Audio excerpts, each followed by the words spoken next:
Welcome back to Full House 7th edition, where we are playing Vanheim. It is turn 27.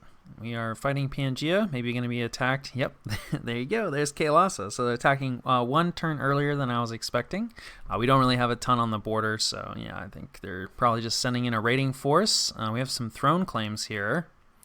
One of them is underwater. Not actually sure who this is, but yeah, we're not too worried about underwater just yet. This is from Kaelasa, so they claim the Throne of Gaia. Also means there's going to be more independent attacks, I'm pretty sure. So I'm sure the room is going to love that. We do some site searching, quite a bit of site searching, none of which works out for us. Our prophet resisted a seduction attempt. That's the other disadvantage of just sitting around. Let's see. We do have an air gem on this fellow, but he decides that he wants to cast Holy Avenger. This is the problem with being on the defense from, assassination attempts. And a really Phantasmal Warrior? You have an air gem, buddy. He probably just doesn't want, the fatigue, I'm guessing, from it. Yeah, Shockwave, except we do have some shock resistance on the Bless, but you need so much shock resistance to survive that. And then, of course, he stuns himself, and his defense is, his main thing. This is unfortunate, because now it's a lot harder for us to bless our Sacreds, which is a pain. So much for our plan to hand out air gems to make sure that our commanders would survive. He didn't even use it, so we'll probably withdraw the air gems, I guess. I don't know. We need to do more forging anyway, so there are some items we can forge that'll help. And it looks like he was at least not leading any of our troops, so that's on the plus side. Yeah, not really expecting any resistance here, and there isn't any. So we shouldn't take too many casualties. Yeah, we do bleed out a few long dead, but that's what happens with chaff. And then there is a battle in Arcocephaly. This is Arcocephaly returning to their capital, and Calum is playing, dancing the dance with them. So Calum is gone now, or if they had anybody there, yeah, it was just a single unit. So whatever commander at least was there, probably there was a significant force of birds, but they got out of dodge. And then let's see if this is the Pretender coming in against us. Yeah. And a few Sacreds as well to protect their point buffer. Did I say point buffer? I meant another thug. This is a pretty hefty investment here. They have 10 shock resistance, right? This actually gives a shock malice, but then they have this ring to help them out. I think they might have shock resistance on their bless. Oh, no, interesting. They appear to not actually have a bless, so I missed that. So, yeah, 10 shock resistance is not enough to prevent Lightning Bolt from being pretty deadly, so that might be the way that we go after this person. They also do not have regeneration, so at only 23 hit points, this is a lot less fearsome of a thug. It's still, somewhat fearsome. It's to be respected, definitely. And with the bodyguards, these Sacreds aren't too bad, but it's the Pretender, really.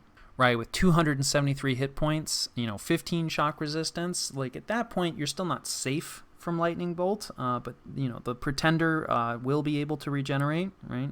And we're just, with lightning, we won't be able to cast enough lightning bolts to bring down those hit points quickly enough. So we're definitely going to need those great swords of sharpness sooner rather than later. And we'll probably send in maybe a few of our Vanheers as well to wipe out, maybe some of these bodyguards. Although we do have to be careful about not triggering an HP route. And if we can somehow get our hands on some Astral, Body Ethereal would be really nice for us as well, because this guy's a Trampler. The other thing we could potentially try to do is fatigue him out. Because he is a berserker, and he does have quickness, but his encumbrance is really low, and he does have 4 reinvigoration. So especially with the amount of chaff that we can generate, which is not much, I think we're gonna struggle to put this guy to sleep. Maybe with some fatigue spells specifically, but a lot of those are magic resistance. You get a check, and he has not amazing magic resistance, but 19 is nothing to scoff at. I suppose probably our best option for chaff would be imps, but again, we don't really have any blood hunting going, and considering how broke we are, I'm a little hesitant to start blood hunting, and we really do kind of need those Van Jarls for, various tasks. Although now that I think about it, air elementals not normally something you would consider as chaff, but they are size 6 and they won't be able to be trampled, and this guy only has mundane weapons, and air elementals are already ethereal. So it would take this guy a good amount of time, to kill like a couple air elementals. So that might be the play, like summon, I don't know, 3 or 4 air elementals, because we don't want to completely surround him with air elementals and then send in all our guys with swords, and then hope that, he spends at least some of his time just trying to attack our air elementals instead of trampling our counter thugs. But yeah, anyway. We're going to have to deal with this guy. We were expecting that. We were hoping that it would take a little longer before they came in, but, why wait? That would only give us time to prepare. Now we have Tianqi. Speaking of pretenders, Tianqi has sent their pretender in against Saramacia's army, and Saramacia has a lot of stuff in here. So it looks like they have some mercenary barbarians, which can be dangerous to super combatant chassis, and they have a bunch of their sacreds. I forget their bless. These ladies can struggle a bit. They don't have the greatest strength just being humans, so depending on how the super combatant's set up, they can struggle to get through like really high protection. Although they do have some lizard warriors back here, which a 20 damage piercing trident attack is relevant. So those guys could matter, and then they also have some mage support. Quite a few blood slaves, probably just imps this early in the game. And then on Tianqi's side, also with some blood slaves and a fellow here for some point buffing, no doubt. We have their pretender, also looking fairly fearsome, with significant awe, really good attack and defense skills. Protection, not so high, but she does have earth, so she'll be able to increase that. She's got astrals, so some body ethereal. She's definitely got some paths that could help her. She also has some built-in reinvigoration, probably from the bless. Yeah, this is all pretty relevant for her. It's going to be an interesting fight. Let's see, she's casting resist magic, so worried about some sort of magic attack. Let's see, some awakened tattoos. Probably not going to matter too much here. That usually grants invulnerability, although it usually comes with some other benefit depending on the tattoo. And yeah, there's the imps coming in. Does look like the point buffer died to the imps, or possibly retreated, but probably died, I'm guessing. I'm not sure where all these poison clouds are coming from. I guess possibly Saramacia got some moss body on some imps. But here come the barbarians. They're going to struggle with the awe and like the really high defense and the attack, honestly. So they're going to be getting repelled, and they're going to just have trouble hitting. And then, here come the Oreopatas. And at 16, pierce damage, I don't know. It's going to be a tall order here. So I think Tianqi might be able to come away with this, right? Despite being, pretty heavily outnumbered. My heart goes out to Saramacia, someone else who uses human sacred cavalry, likes using human sacred cavalry. This can happen. They deal with a lot. But oftentimes the bless that you want to deal with, like a large army, doesn't really help as much when you're up against like a super combatant like this. So you really do need like some other component. I think in this case probably they had used, there are some warrior sorceresses in here. No kit on these ladies though, it looks like. I wasn't able to find any warrior sorceresses that have any gear. So some great swords of sharpness. Although I don't think Saramacia gets much in the way of earth. I don't know the exact answer here, but probably it would be with the warrior sorceresses for at least for this specific case. Or potentially there are definitely some spells. Although Tianqi did a good job, right, at getting the magic resistance up pretty high. This is a tall order, for something like Soul Slay. Or a lot of the spells, that can deal with super combatants, but require a magic resistance check. And then, now they're just making dead. No advance and cast spells here. I don't think that really would have mattered in this case, because there's probably just not enough research. But, Tianqi is the attacker, so if Saramacia doesn't rout, then Tianqi should rout first, so that's at least a consolation. They won't be able to attack into this super combatant, but the super combatant isn't very killy, right? And now that it's mostly just undead in front of it, there's actually a pretty good chance that Saramacia will not rout. from, army losses, because now at this point, like, most of their actual army is no longer in contact with the super combatants. So that has worked out for Sarmatia, and this might work out better for them than I thought. Now that said, Tianqi's super combatant isn't going to be able to escape because it's just so badly surrounded.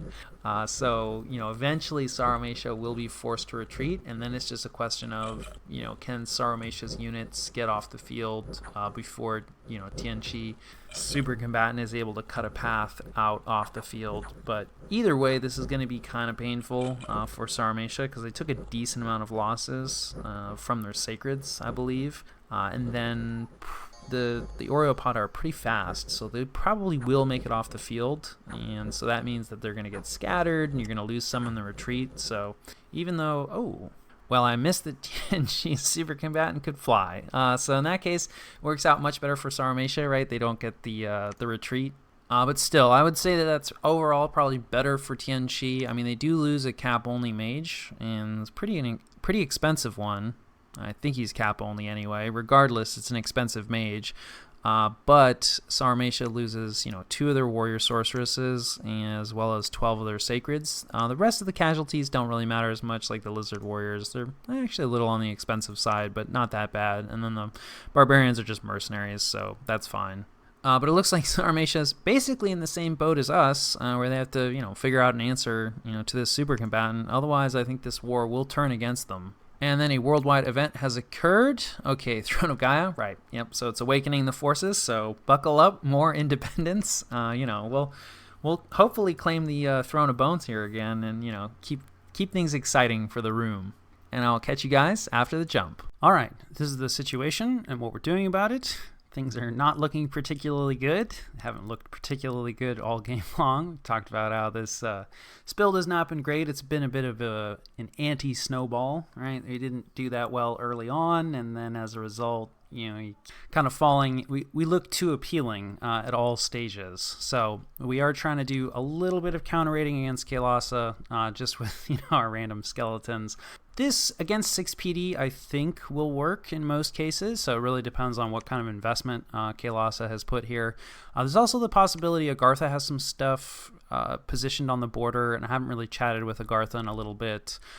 They might be interested in attacking Kael'thasa, but I also don't think they have a huge border. They might have this province. I'll have to go double check. But yeah, so this does block them, but we won't hold this, right? This is really just, to basically try to distract Kael'thasa and divert their forces from our territory for a little bit. So even if we're able to take this province, we probably won't take any additional provinces because it won't take that much investment to stop this raiding group, and it will attrit out really, really quickly since most of these are just like the naked skeletons that have absolutely no armor.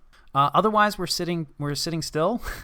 It is never great, never a great feeling. I do think we'll be able to hold. We threw in a little bit of province defense. This is mostly so that we can combine and possibly retreat. So this group could have combined in here, but I just feel like we know that there's a major force. It's probably here. It's got to be here. Right, so there's a ton of light bandar archers. Technically, we don't know it's here, but they didn't take anything unless they turned around. Which why would they turn around when we're getting attacked by the Pretender? So we know there's a huge stack from Kael'thasa coming for us, and we will probably need this army to go deal with that. The problem with moving back is that this army currently, there's no way that it's going to be able to stop this Pretender, right? This bull is just absolutely going to run over all of this stuff. So we can't really move into this province. We will probably have to ditch our siege strength, right? Because we always have the option to sneak away with our elves. Although, yeah, the problem with that is the dwarves can't sneak. I will say shade mails for your dwarves, a big deal. Like boots and shade mails, I think, help a lot. Because I guess you don't really need the boots as much since the Vanhears are so slow. But yeah, these guys not being stealthy is pretty problematic. Because while sacrificing the undead is a bit painful, it's not the end of the world. Sacrificing these two guys, it's also not the end of the world, but even more painful. The other option, we could always go deeper, right? So if the bull comes here, then I think, Pangea and Kael'thasa are working pretty closely together. Or, Kael'thasa's looking at just eating everybody. But I think more likely, right, then the bull is coming for our army. And in a lot of ways, I mean, obviously, Kalos is fighting us. They're going to want to destroy our army. So it makes sense to send the bull after our army because it doesn't have an answer to the bull currently. So at that point, we could try to attack deeper into Pangea's territory, right, and just lead them on a merry chase. But, the farther that we go into Kalos's territory, they have a bunch of forts down here, so they're going to be able to draw in reinforcements. We're going to be hitting up against, PD dumps and etc. That'll also open the path for Pangea to start taking our territory, and we won't have a ton of recourse for that. So I think sending our army deeper is not a good idea. Even taking this province was maybe a mistake, although, well, we could have retreated here currently because the pass is open, but like this pass is not open, and we can't really count on these passes being open all the time. It is summer, so probably a few more turns, but after that, they'll probably close. But the other main option is we could just retreat into Kalem's territory, right? This is just a flag. There's nothing actually here stopping us from moving into this province. This will obviously piss Kalem off, especially since it's in their cap circle. But we might be able to smooth things over by sending them a few air gems. Not that we have a ton of air gems, banked or anything, but it's a consideration. We could also just gamble, right, and attack directly on top of Pangea, although sadly this province doesn't connect. So yeah, that's not really going to get us out of our predicament. So we'll see. For now, the army's just going to hang out here. We're going to see where the bull goes. We really don't want to take any major engagements for 2 more turns, and that is because in 2 turns we're going to have full-sized air elementals, which is going to help us significantly in both an army engagement and I think against the bull. We've talked about how, I think using the air elementals as chaff against the bull will be useful. We're almost ready in terms of our swords. Right, so we've got 5 great swords of sharpness stacked up. I think we're, making a 6th, and we're making another girdle. Obviously, we won't be able to cover everyone with girdles, but, we only have so many earth gems. And the other thing, too, is we only have so many sword carriers, so we're having to pull a bunch more sword carriers out. Some of this is because we're having to send a fellow in to help bless our army, because our prophet got assassinated, so our blessing situation is going to be a little wonkier, although luckily, right, this group is also bringing a Vanhurst in. So we'll have 3 priests, to try to bless everybody back up. We have changed the formation again, I think, on this. We're back into squares, mainly to help our blessing situation. We probably will want to change that when we actually fight against Kalos's main army, since they have a ton of archers. So we're going to want to be in lines to reduce, casualties, glamours being popped from the arrow fire. And then otherwise, mostly just moving up Vanheers, right? We have another group of Vanheers here moving up. There's this group here of somewhat Vanheers, but also just some of our mundane troops that are moving into this fortification. We're also bringing the ogres back. We'll see about this. We will probably lose the ogre. The ogres will help hold up the walls, but, Kalasa has some pretty big stacks, so I'm not really sure. I don't think they're going to even prevent a 1-turn crack necessarily, so this may have actually just been a mistake and maybe should have just pulled the ogres back because we're potentially going to have to abandon the undead, and then if our ogres get trapped in this fort, as they're likely to get trapped, right, our commanders and our regular units can just sneak out of the forts, which is a nice thing about being stealthy, so you can't really be trapped in a fort for the elven troops. But our ogres could definitely get trapped in there, and I'm not really sure they're going to provide us with a lot of value. And I also think there's a pretty good chance we're not really going to want to hold this. I don't know. We'll see. We might send our army over, right, and try to ambush them when they try to storm or something like that. Really depends on what Kalasa does, like how fast they move. We're also hoping that, hopefully the Pretender comes here and, keeps pushing deeper into our territory because our sword fellows will probably launch from this fort, so we really do want to hold this lab, for 2 more turns so they can actually pick up their equipment. Otherwise, a lot of these commanders are going to have to backtrack all the way up to our other infrastructure up here. Obviously, our infrastructure is not really in a good place either. The game is not in a good place here for us. Our cap circle is not taken. There's the throne here that would be nice. Maybe should have, I don't know, right? I feel like we probably should have moved against Pangea when I chose to hang out. So it's like, if anything, we should have moved against Pangea faster, right? And we wouldn't have been able to do that if we'd held units back to go against this throne. So while it is extremely painful that this throne is still here and neutral, I think that one's maybe not one of my mistakes from this game. One of the few things, maybe. So anyway, that's more or less the situation. We are doing, we're recruiting a Van Jarl here, so that'll be nice. Van Jarls, of course, being the fellows who can actually summon in our full-sized air elementals. So we have a lot of Van Herses, not really going to be able to contribute to the air elemental situation. Speaking of Van Herses, here's another Van Herse. We still don't have a ton of money, right? That's still an ongoing problem. We're getting another dwarf instead of a Vanadrot. Again, this is just like money related. We are at least getting, full Vanheers, which is very important.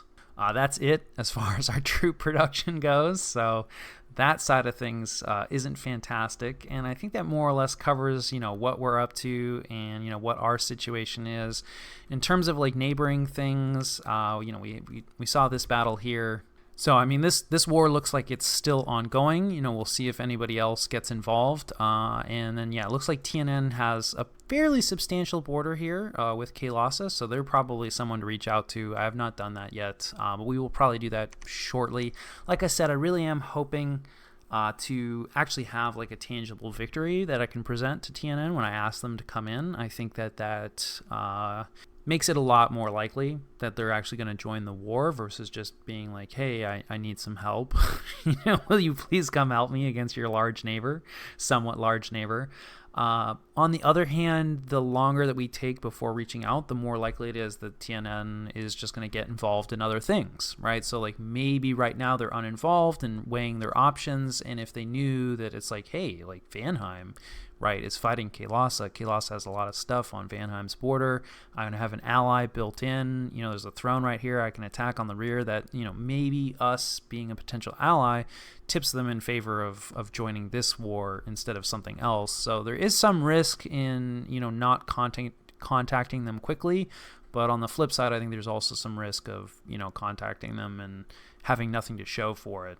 So we'll see. I'll probably like start sounding them out soon, and not necessarily like explicitly invite them in, and certainly not suggest that things aren't going well for us. There's a fair chance that they already know, right? Because obviously they're going to be interested in scouting their neighbor, and neighbors of neighbors are a thing of interest for people. So it's quite possible they're already aware of our predicament. Then beyond that, we don't have a ton of vision, right? We don't really see Xibalba striking out or anything. So I don't know. I think having played with both of these players, the player playing Yomi is solid. They're a good player.